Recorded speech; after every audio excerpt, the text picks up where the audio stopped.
കുരുക്ഷേത്ര യുദ്ധം കഴിഞ്ഞു. ലോകം വീണ്ടും ശാന്തമായി. ധർമ്മത്തിന്റെ രാജാവായിരുന്ന ശ്രീകൃഷ്ണൻ ഭൂമിയിൽ തന്റെ ലീല തീർത്ത് ഗോലോകത്തിലേക്ക് മടങ്ങി. ആ സമയം ഇരുട്ടിന്റെ ശക്തിയായ കലിക്ക് സന്തോഷമായി. കാരണം ഇനിയാണ് അവന്റെ കാലം, കലിയുഗം. ലോകം മുഴുവൻ തിന്മയും ദുരിതവും പരത്താൻ കലി തയ്യാറെടുത്തു. അന്ന് ഭാരതവർഷം ഭരിച്ചിരുന്നത് പാണ്ഡവരുടെ പ്രൗഢിയുടെ പിൻഗാമിയായ മഹാരാജാവ് പരീക്ഷിത്തായിരുന്നു. അതായത് അഭിമന്യുവിന്റെ പുത്രൻ. അദ്ദേഹം അത്രയ്ക്ക് നല്ലവനും നീതിമാനുമായിരുന്നു. പ്രജകളെ സ്വന്തം മക്കളെ പോലെ നോക്കി. രാജ്യം ഐശ്വര്യത്തിൽ മുങ്ങി നിന്നു. എവിടെയും ധർമ്മം മാത്രം. കലി നേരെ പരീക്ഷിത്തിന്റെ രാജ്യത്തിന്റെ അതിർത്തിയിൽ വന്നു നിന്നു. അവൻ വിനയത്തോടെ രാജാവിനോട് ചോദിച്ചു, മഹാരാജ, കാലത്തിന്റെ നിയമം അനുസരിച്ച് എന്റെ യുഗം തുടങ്ങിയിരിക്കുന്നു. ഈ ലോകത്ത് എനിക്ക് ജീവിക്കാൻ ഒരല്പം സ്ഥലം തന്നാലും. ഇത് കേട്ട പരീക്ഷിത്ത് രാജാവിന് ദേഷ്യം വന്നു. ധർമ്മം നിലനിൽക്കുന്ന എന്റെ രാജ്യത്ത് നിനക്ക് ഒരിടവുമില്ല കലി, വേഗം പുറത്തു പോകൂ. പക്ഷെ കലി വീണ്ടും വീണ്ടും അപേക്ഷിച്ചു, അല്ലയോ രാജൻ, എന്നെ മുഴുവനായും അങ്ങേക്ക് ഒഴിവാക്കാൻ കഴിയുകയില്ല. കാലം അതിക്രമിച്ചെത്തി. അതിനാൽ അങ്ങ് അനുവദിക്കുന്ന 5 സ്ഥലങ്ങളിൽ മാത്രം ഞാൻ ഒതുങ്ങി കഴിഞ്ഞുകൊള്ളാം. കലിയുടെ അപേക്ഷ കേട്ട് രാജാവ് കുറച്ചു നേരം ആലോചിച്ചു. ഈ യുഗദോഷത്തെ തടയാനാകില്ല, പക്ഷേ നിയന്ത്രിക്കാനാകും.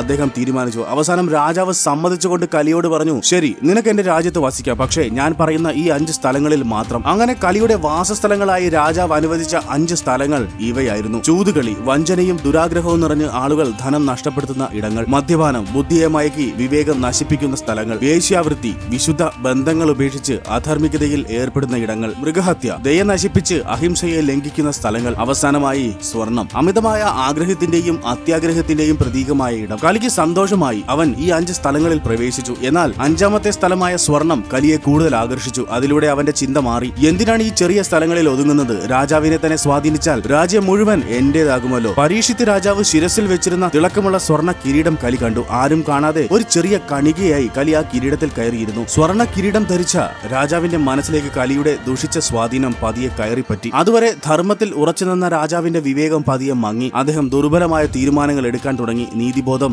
നഷ്ടമായി. രാജാവ് തെറ്റുകൾ ചെയ്യുന്നത് കണ്ടപ്പോൾ മന്ത്രിമാരും ജനങ്ങളും അദ്ദേഹത്തെ അനുകരിച്ചു. ക്രമേണ രാജ്യമെങ്ങും സത്യവും സ്നേഹവും കുറഞ്ഞു. ഇങ്ങനെ മഹാരാജാവ് പരീക്ഷിത്തിനെ പോലും സ്വാധീനിച്ചുകൊണ്ട് കലിയുഗം ലോകത്തിലേക്ക് പ്രവേശിച്ചു. ലോകമെങ്ങും തിന്മയുടെ കാലം ആരംഭിക്കാൻ ആ സ്വർണ്ണ കിരീടത്തിലെ ഒളിച്ചിരുന്ന കലിയാണ് കാരണമായത്. ചുരുക്കത്തിൽ, നമ്മുടെ വിവേകത്തെ നശിപ്പിക്കാൻ കഴിവുള്ള ഏറ്റവും വലിയ ശത്രു നമ്മുടെ ഉള്ളിലെ അത്യാഗ്രഹമാണെന്നും അതിനെക്കുറിച്ചുള്ള ജാഗ്രതയാണ് കലിയുഗത്തിൽ നമുക്ക് ഏറ്റവും അത്യാവശ്യമായതെന്നും ഈ കഥ നമ്മെ ഓർമ്മിപ്പിക്കുന്നു.